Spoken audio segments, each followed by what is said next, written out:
Now, let's get a little violence. Let's get a little confrontational. Let's talk. Not violent. I'm non-violent. I follow Dr. Martin Luther King. Well, not in games. You don't. You Player. know, you're just being pedantic. Player versus player in gaming, old school versus new school. Jennifer, tell us what brought this topic to mind.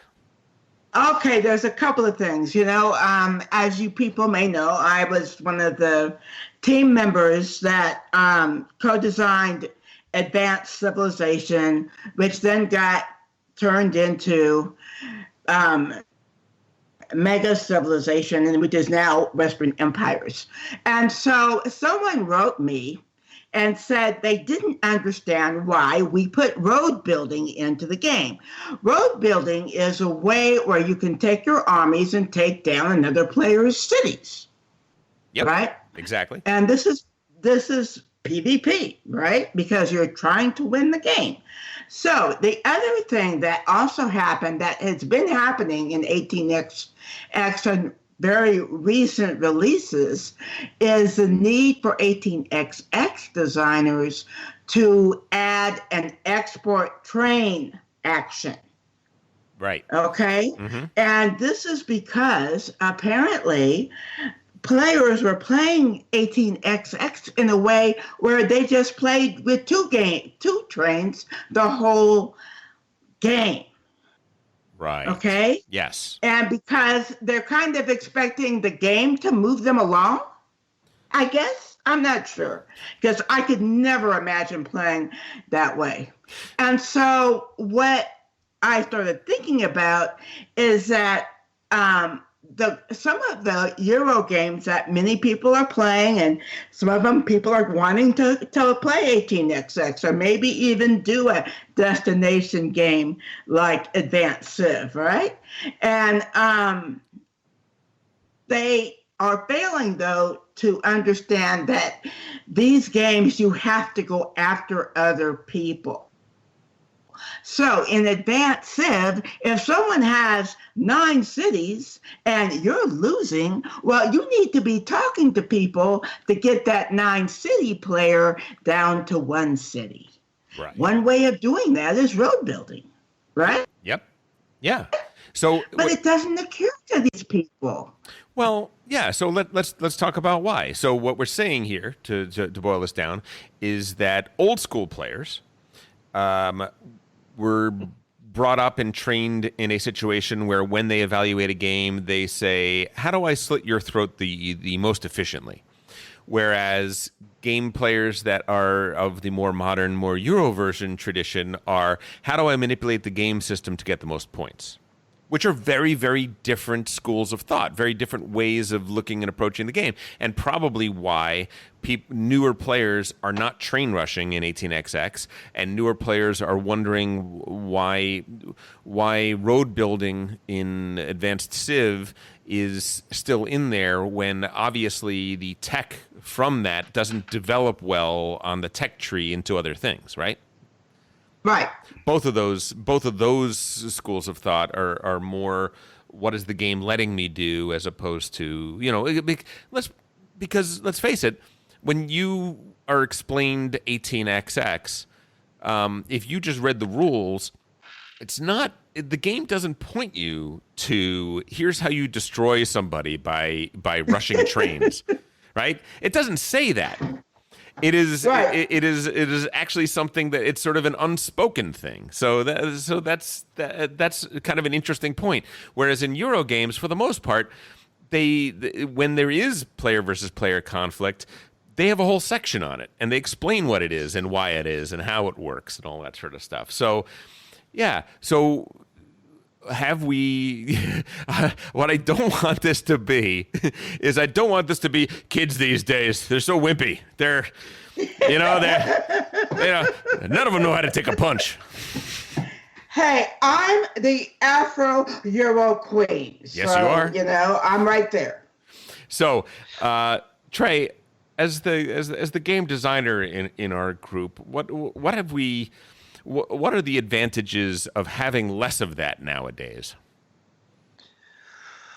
Well, I mean, I think the games we're describing are kind of like, as you put it, old school games, and it's that it's not also that they permit conflict. It's almost like they require it. Yes. Like you're not really playing 18xx unless part of what's at risk is that you can wreck somebody's stock situation, or dump a company on somebody else.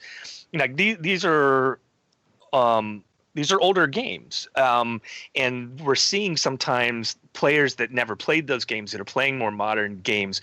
When they go and move into these older things, they almost don't know how to play them. It's like, you really need to be able to attack this player now, or you're not really playing. I had for example, the incident that comes up in my mind is I played Kalis at Strategicon last year with some very nice people who really weren't playing the game because they never wrecked me with the bailiff. And it was a very pleasant game in which I completely dominated because they never coordinated to destroy me. And it's like, we're playing Kalis here, guys. I'm having to beg them to don't let me get away with that. Whereas you should absolutely be destroying me here. And no, we just want a friendly game. And okay, we should not be playing Kalis then. Can I give the corollary to this? Because the corollary is hilarious. So I played the game with a friend of the pod, Mark Now. And that crew, which is the Peter Ackerman, Chuck Tolman, these are the founders, the old school crew.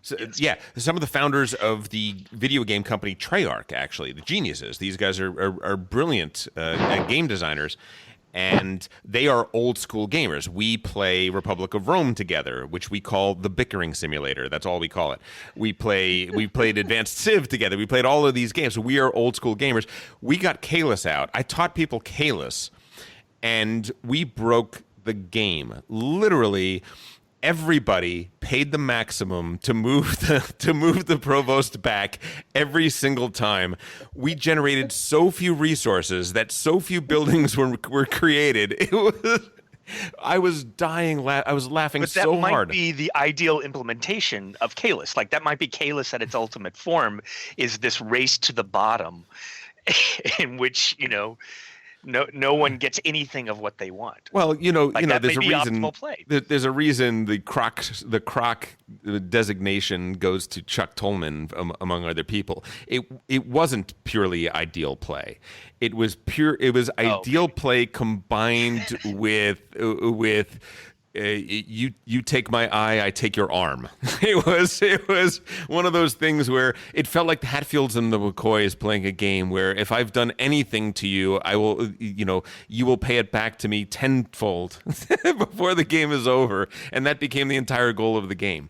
So, but is that a better? To get back to your original question, though, there are good reasons that. We kind of games aren't designed this way anymore. Those games were very long, and combined with that, a lot of times they could have player elimination, or worse, you would not be eliminated, but you would be in a position where you had no chance of winning from very early on, and you were stuck for another 7 hours. And so, modern games want to avoid that. They want a shorter experience that's more pleasant, more fun. And so I think what's interesting is where we're looking at games that are trying to somewhat bridge this gap, where they want to preserve something that's fun and exciting about conflict or PvP in games, but they want to kind of smooth off the edges and put it in a more, Eurogame friendly context. And so I think, Tom, I mentioned to you before, this is kind of where we see Eclipse, right? Who's trying to kind of reconcile these two urges. Jennifer, have you played Eclipse? I played it once, and the original game, and the winner never ever attacked anybody. They just kept rolling dice. Who were you playing with? That's horrible. A group I don't play with anymore. Okay, that does not. But this might be an example right of kind of what we're talking about. It is possible in Eclipse that you've got your own little point engine. Right. And if no one messes with you, you will win.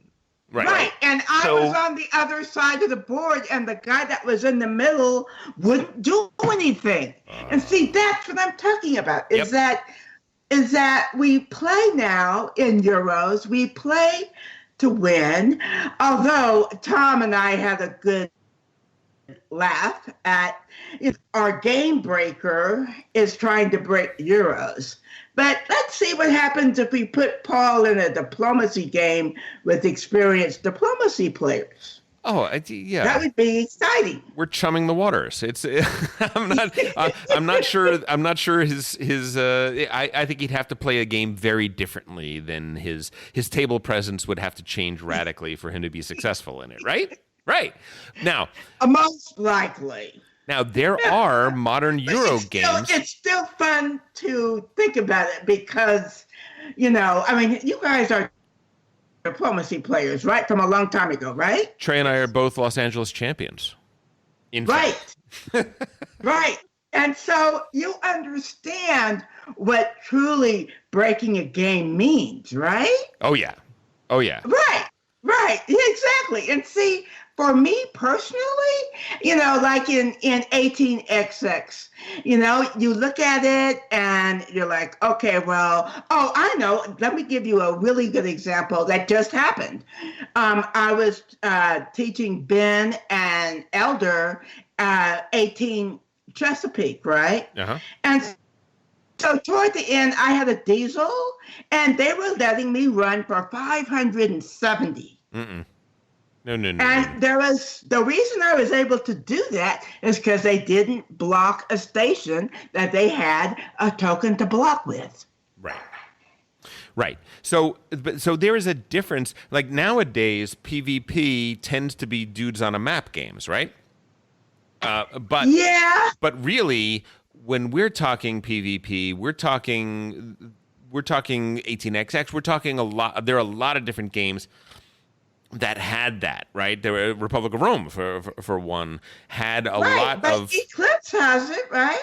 Eclipse does, but that's a dudes on a map game. Really, it's okay. space, but it's you're building units and you're rolling dice and attacking other units, right? So it's still very much that. But what about this one though? Food Chain Magnate is a very old school game by its design. First of all, as it has essential player elimination in the sense that Trey was talking about, in that in the very first turn, you could be put in a situation where you are not going to win that game. We've discussed that before, right? It is definitely player versus player. The choice of what you are producing, the price wars that you are having with another person is in a very real sense, like I get hurt more by you producing pizza, knowing that I have a pizza chef and a whole operation, and you're undercutting my price by $3. That is, you could slay 100 orc armies, and I wouldn't care as much as you lowering the price of that damn pizza. Right? That kills me. That destroys me. So right. So Splotter is this weird sort of thing where they have figured out how to have a lot of that old school, I'm gonna stick my thumb in your eye, and yet still have that Euro feel and yet that Euro flavor, right? That for me, that's one of the reasons that I love them so much, because they combine the old school, schoolyard fight of fun of that with the new school, more rarefied air of. It is more modern, right? They're not murdering your pizza chefs. They're undercutting your economic model. The thing I think we're getting at in some of these games is like we're looking at modern players, and they have a different sensibility. And like we like a lot of these things in games, and in a sense, like if you're going to do a game like this now, you almost have to like create a permission structure for people to get aggressive with each other, and this isn't happening. And like people need to understand when they play Food Chain Magnate that like no guys, this is a knife fight. This is an economic knife fight. So like you need to have that in your head, because if you think you're just going to do your little economic engine and you're going to get paid $10 on your pizzas, you were wrong. Like you're never going to sell those pizzas in this game. At least you need to not understand playing that. with us. Right. Yeah, no, your first game ever of Food Chain Magnate, maybe you don't buy a pricing manager. Every game after that, You are. It is a race to the bottom. Well, Tom, you remember you Ben and I trotted out Roads and Boats a couple of months ago. Yes. And that's an old school game. That's an older school game. But like we started playing that, and if you remember, like we ended up kind of like having a conversation while we were playing it, where we started the game and like you're building your little buildings and you're moving this and you're collecting resources, and like I made an aggressive move to you against you really early on in the game. Right. And the question was like, oh, is that the game we're playing? Because I said this is the kind of game we're playing. This kind of game. Because I said like, quite okay, specifically. Well, that's fine. I said quite specifically. I said thought it was about donkeys. No, man. but we can play as but that's the thing about Roads and Boats. We are allowed to play as friendly or as unfriendly as we want. We could, because nobody owns anything except what's on your own little donkey, right, or your own little transports. Since we don't own anything, you could build the quarry, and I could build the stone cutter, and then we can all use each other's buildings and all that sort of stuff. Or we can build roads that go into other people's places, throw up walls over those roads so only I can use them, and cut each other. We could do it whichever way you want, and the speed at which you two went PvP it warmed my heart.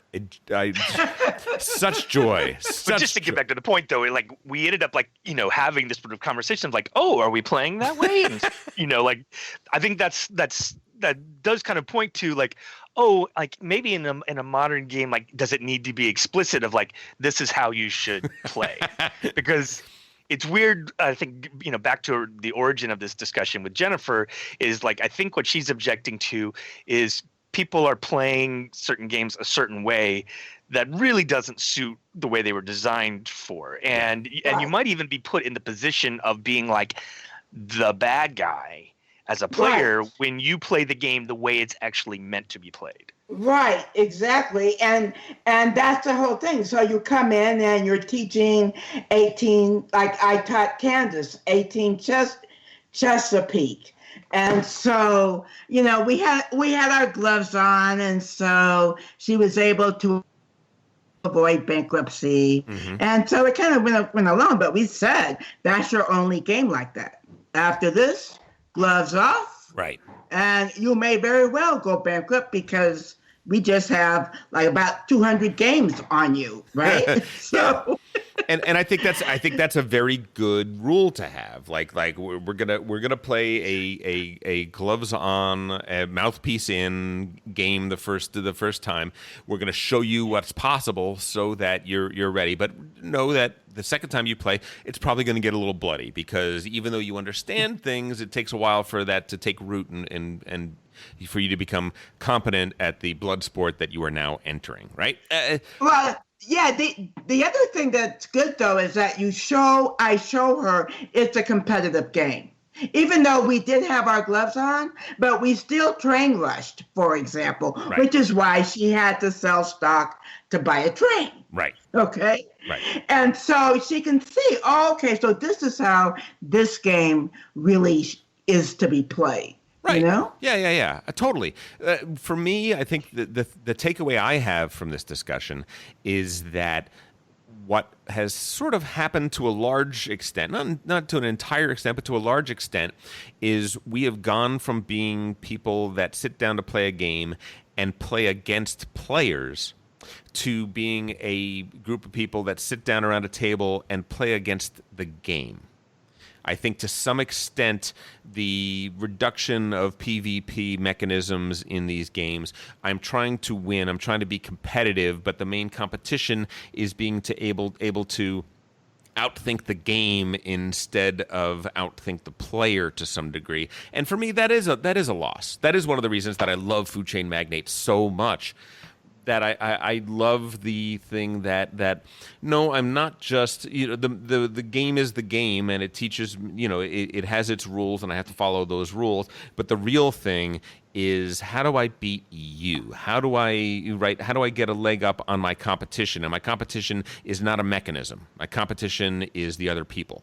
and their infrastructure and what they're doing. So their unpredictability. Yeah. Unlike there could be a lot of pleasure in that, right? Oh yeah, Like, tremendous. ultimately, there's going to be more pleasure in playing against other people than playing in the game, in my opinion. And I think that's Me kind of what too. you're talking. As a final thought, I'm sorry. as a final thought for me, and then we can get to you, Jennifer. I think what we're talking about here is a nice, almost like flip side to the conversation you had about gatekeeping. And Right. and kind of like keeping people out. I think what we've almost identified here is maybe what I almost might call like your Morpheus moment, which is like I think, Jennifer, what you were being in that game is like you were being a mentor and a guide to players to teach them like how to really play this game. And you're like, don't try to hit me, hit me in this game. Like this is the game we're playing. And like that's a nice contrast to gatekeeping, where you're actually like you're now like guiding people through like how to play these more advanced or more challenging games in the way that they're meant to be played. That's going to be more enjoyable for everyone ultimately, and you're just helping them get there to where they need to be. Right. That is the point. Yeah. The other thing is though is that when you win in a PvP game, that is a real win, right? You won the diplomacy game. You won the advanced civ game. You had the only diesel in 1830. That's... Sure, but at what cost? At what cost? Yeah. Like. Well, if we can all game as adults and understand that even though we get sometimes emotionally involved in Food Chain Magnate or 1830, that at the end of the day, it's a game. We are all trying to challenge each other and trying to be our best player. And sometimes it doesn't work out, right? I don't ever win games. I don't even care. I just want to play. I want to play to win. And that comes to knowing your group. Right? Ben had played Food Chain Magnate once in his life, and last year came and sat down and played it for the second time in our Shark Tank, and was absolutely, utterly destroyed in the game. Just viciously, like every single product that he tried to market, somebody was already undercutting him, and it was vicious, it was brutal, and at the end of the game, he was like, that was the most humbling experience ever. I can't wait to play it again. I can't wait to play it again. He was like, see, that's because it's against people. Yes. And the right people, right? The most farmers, so I won, right? Yeah. I think I'm glad you brought this up, because there are there are some schools of thought that, thank goodness we don't do that anymore, right? That we've moved on to this type of thing. But there are wonderful joys in that older school sort of way of thinking, and I'm glad there are games like Food Chain Magnate that have a really great blend of the two experiences, because there are great things on each side of the fence.